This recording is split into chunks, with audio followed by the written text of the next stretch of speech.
हमने जयपुर के कर्मा हवेली में स्टे किया और एक बहुत ही शानदार एक्सपीरियंस था। कर्मा हवेली में टोटल 20 डीलक्स रूम्स हैं जो ट्रेडिशनल डेकोर और मॉडर्न कंफर्ट्स का अनोखा ब्लेंड ऑफर करते हैं। हर रूम में एनस्वीट बाथरूम, एयर कंडीशनिंग और कंफर्टेबल बेडिंग है जो आपको एक लग्जरियस स्टे का एक्सपीरियंस देते हैं।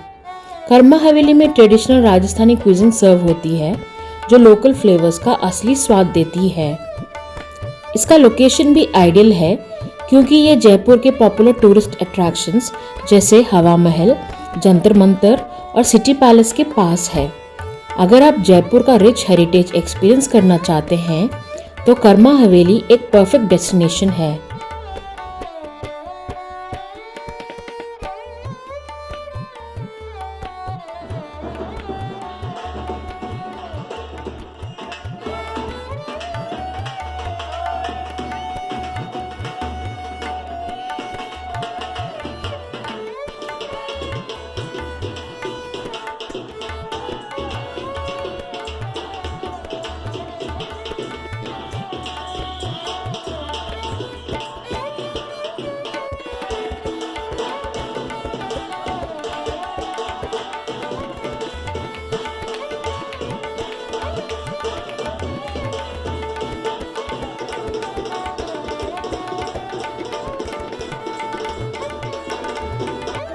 सुबह हम जल्दी उठकर आमेर फोर्ट के लिए निकल पड़े।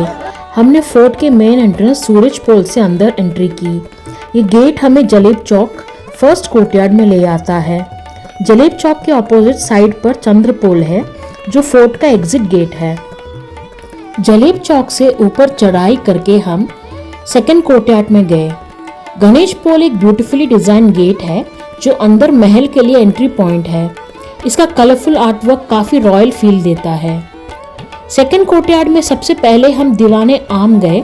ये एक ओपन हॉल है जहां राजा पब्लिक के साथ मीटिंग्स करते थे। दीवाने आम गणेश पोल के बिल्कुल सामने है। गणेश पोल के अंदर जाने के बाद हम दीवाने खास गए जो राजा और उनके स्पेशल गेस्ट के लिए था। गणेश पोल के अंदर एंटर करने के बाद हम थर्ड कोर्टयार्ड में पहुंचे। ये फोर्ट का सबसे प्राइवेट और रॉयल एरिया है जो राजा और उनके परिवार के लिए बनाया गया था। उसके बाद हमने शीश महल एक्सप्लोर किया जो अपने मिरर वर्क के लिए फेमस है। महल की वॉल्स और सीलिंग्स पर इंट्रिकेट ग्लास वर्क है जो लाइट पड़ने पर पूरे महल को एक चमक से भर देता है। शीश महल राजा के प्राइवेट रेसिडेंस का एक हिस्सा था। शीश महल के बिल्कुल सामने मुगल गार्डन्स है।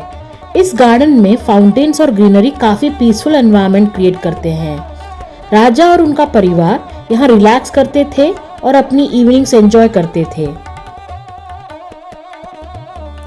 सुख निवास भी इसी थर्ड कोर्टयार्ड में है जो राजा और उनके परिवार के लिए एक रिलैक्सिंग एरिया था। यहाँ एक नेचुरल कूलिंग सिस्टम था जिसमें पानी और हवा का यूज किया गया था जो इस जगह को गर्मी में भी ठंडा रखता था। फोर्थ कोर्टयार्ड में जनाना है जो राजा की क्वींस के लिए बनाया गया था। महल एक मेज लाइक स्ट्रक्चर में अरेंज्ड है और हर क्वीन का अपना अलग महल था। यह महल प्राइवेसी और सिक्योरिटी के लिए एक सेंट्रल कोर्टयार्ड से कनेक्टेड था। केसर क्यारी माउटा लेक के बीच एक छोटा गार्डन है जिसमें स्टार शेप्ड फ्लावर बेड्स हैं। कहते हैं यहाँ कभी केसर उगाई जाती थी। माउटा लेक आमेर फोर्ट के नीचे एक तालाब है जो पहले फोर्ट के लिए पानी का सोर्स था। इसका रिफ्लेक्शन फोर्ट के साथ बहुत सुंदर लगता है।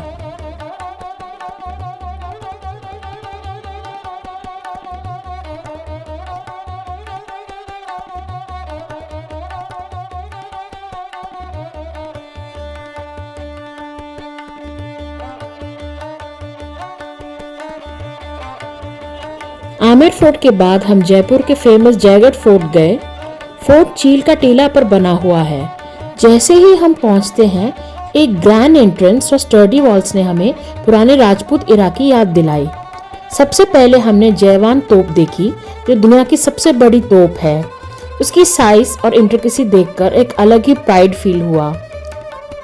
फिर हम म्यूजियम गए जहां राजपूत वॉरियर्स के वेपन्स और आर्मर्स डिस्प्लेड थे। एक एक आर्टिफैक्ट के साथ पुराने जमाने की कहानियां जिंदा हो रही थी। एक गाइड ने हमें आमेर फोर्ट से कनेक्टेड अंडरग्राउंड टनल्स के बारे में बताया। सुन के काफी इंट्रिगिंग लगा कि कैसे ये टनल्स सिक्योरिटी और एस्केप के लिए यूज होते थे। फोर्ट की आर्किटेक्चर और उसका रगड लुक हमें इम्प्रेस करता रहा। जयगढ़ फोर्ट का विजिट एक एडवेंचर और हिस्ट्री का परफेक्ट कॉम्बिनेशन था जो हमेशा याद रहेगा। इसके बाद हम जयपुर के फेमस नाहरगढ़ फोर्ट गए और ये एक्सपीरियंस बहुत ही मेमोरेबल रहा। इस फोर्ट का स्टेपवेल एक बहुत ही यूनिक और इंटरेस्टिंग अट्रैक्शन है। ये ट्रेडिशनल स्टेपवेल से अलग है क्योंकि इसका डिजाइन ट्रायंगुलर और एसिमेट्रिकल है।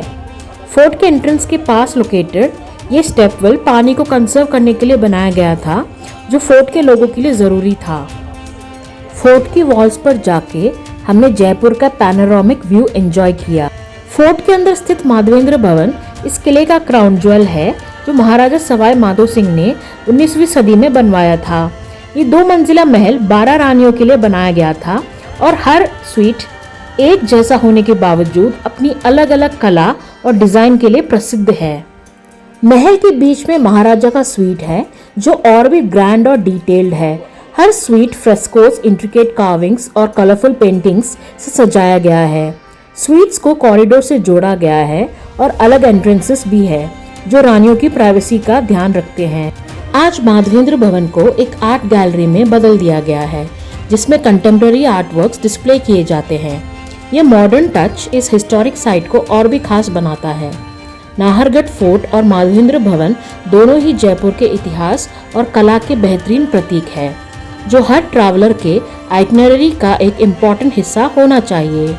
नाहरगढ़ फोर्ट विजिट करके हमने राजस्थान की रिच हिस्ट्री और आर्किटेक्चर को और क्लोजली एक्सपीरियंस करने का मौका मिला। ये ट्रिप सिर्फ एक साइट सीइंग नहीं थी, बल्कि एक जर्नी थी जो हमें पास्ट के एक रॉयल एरा में लेके गई।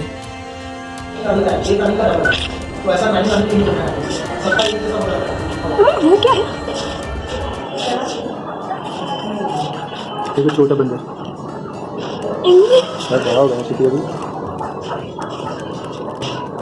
दीदी मंदिर है।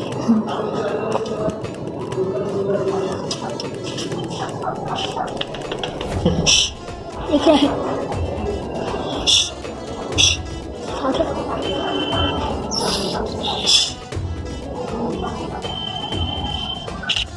सिटी पैलेस जयपुर एक हिस्टोरिकल मॉन्यूमेंट है जो पिंक सिटी के बीचों बीच स्थित है।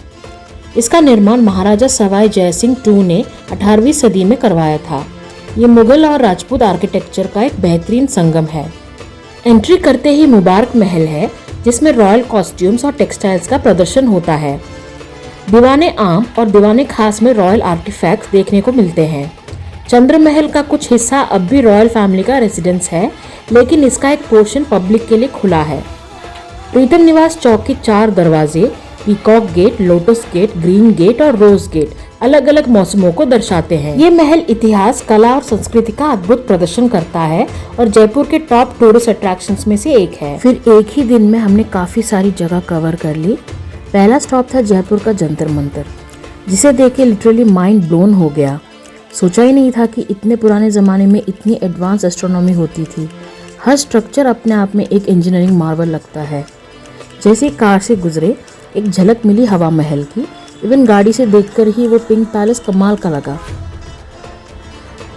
अजमेर शरीफ जाके एक अलग ही एहसास हुआ, जहां दिल से दुआ करने का सुकून मिलता है और आस्था का एक गहरा रंग नजर आता है। फिर पुष्कर गए, जहां ब्रह्मा मंदिर की पवित्रता और उस पवित्र झील की शांति आत्मा को छू जाती है। राजस्थान का ये सफर सच में एक अनमोल याद बन गया। हम जयपुर से ताजमहल की ओर रवाना हुए। ताजमहल सिर्फ एक हिस्टोरिकल मॉन्यूमेंट नहीं है, ये वर्ल्ड क्लास आर्किटेक्चर और क्राफ्टमैनशिप का एक बेंचमार्क है। 17वीं सेंचुरी में शाहजहां द्वारा बनाया गया ये स्ट्रक्चर आज भी अपनी ब्यूटी से ज़्यादा अपनी बैलेंस और प्रिसिशन के लिए एडमायर किया जाता है। यहाँ हर डिटेल इंटेंशनल है। परफेक्ट सिमेट्री, मार्बल इनले वर्क और दिन के डिफरेंट टाइम पर कलर का सटल चेंज। ताजमहल सिर्फ हिस्ट्री लवर्स या फोटोग्राफर्स के लिए नहीं है। अगर आप डिज़ाइन, इंजीनियरिंग या टाइमलेस एस्थेटिक्स को अप्रिशिएट करते हो, ये जगह आपको इम्प्रेस करेगी। यमुना के किनारे खड़े होकर इतनी फेमस जगह होते हुए भी एक अनएक्सपेक्टेड काम फील होता है। इसी वजह से ताजमहल मस्ट विजिट है, सिर्फ एक सिंबल के तौर पर नहीं बल्कि ह्यूमन क्रिएटिविटी और अटेंशन टू डिटेल के एक रेयर एग्जाम्पल के तौर पर। कुछ जगह फेमस होती है, कुछ जगह टाइमलेस होती है। ताजमहल सेकंड कैटेगरी में आता है। और इसी के साथ हमारी जर्नी यहाँ कंप्लीट होती है। उम्मीद है आपने इस एक्सपीरियंस को उतना ही एंजॉय किया होगा जितना हमने। Thank you for staying with us till the very and. It truly means a lot. अगर आपको ये वीडियो पसंद आई हो तो लाइक, कमेंट और शेयर करना मत भूलिएगा। Till next time, take care, stay safe and I will see you in my next journey.